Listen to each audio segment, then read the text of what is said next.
कातुर गुण मैं गाहूं भवानी,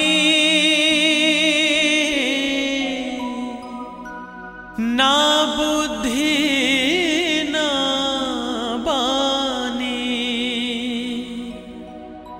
मोर जिंदगी के रदा बना दे, हे शीतला महारानी। सुमर सुमर जग रच्यो भवानी,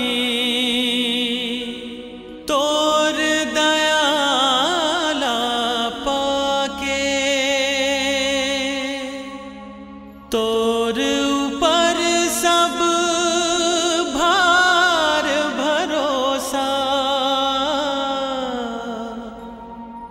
लाज बचा दे आखे।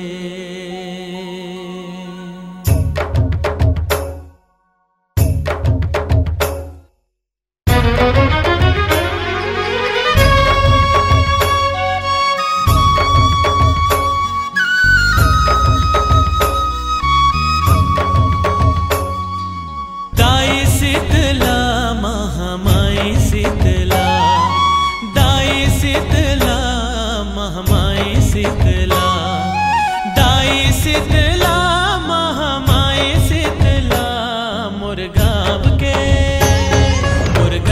के रखबार नहावे दाई शीतला, मोर गाँव के रखबार नहावे दाई शीतला, दाई शीतला महामाई शीतला, मोर गाँव के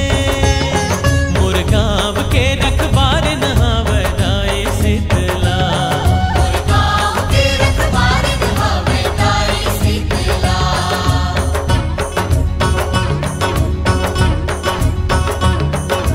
गाँव के जम्मो लइका सियान माता देवाला में आगे, शीतला दाई की महिमा देख सबके मन हरि आगे।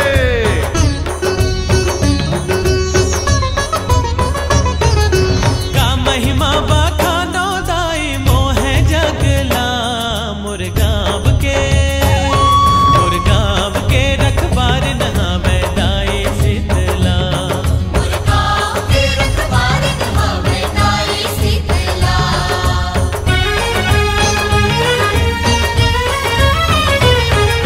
चंगू बंगू नाचन लागे कूंदा गावे राग, चंगू बंगू नाचन लागे कूंदा गावे राग। गाँव में जग जावारा होगे जागे हमर भाग, भैया तन झूले रे भाई मन झूले रे, मीत मीतानी के सुगर फूल फूले रे। मन झूले रे भाई तन झूले रे, प्रीत में गानी के सुगर फूल फूले रे। नई राखन अब मनमा काकर गाँव मलाबो सुराज, नई राखन अब मनमा काकर गाँव मलाबो सुराज। तैहा के बात लबैहा लेके बात बना लो आज, भैया मन झूले रे भाई तन झूले रे, मीत मितानी के सुखर फूल फूले रे। मन झूले रे भाई तन झूले रे, प्रीत में गानी के सुगर फूल फूले रे।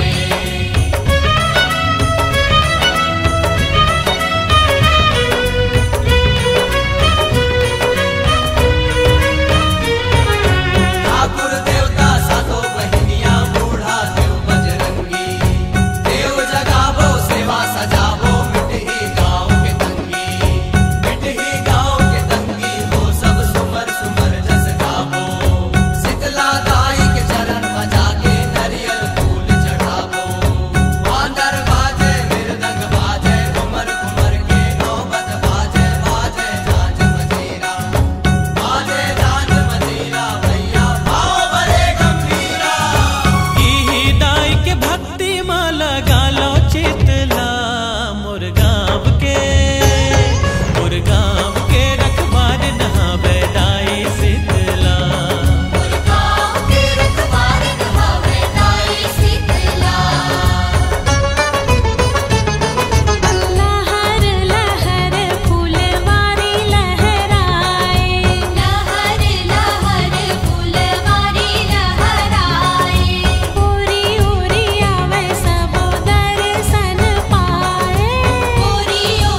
के दया मया माँ अहो नरैनी गाँव सुमती आही लैका मन सब जुर मिल रही सुघर आचरण पाही दाई शीतला महामाई शीतला कहीं हमर लाज के रखैया हो दाई शीतला महामाई शीतला मुरगांव के रखबार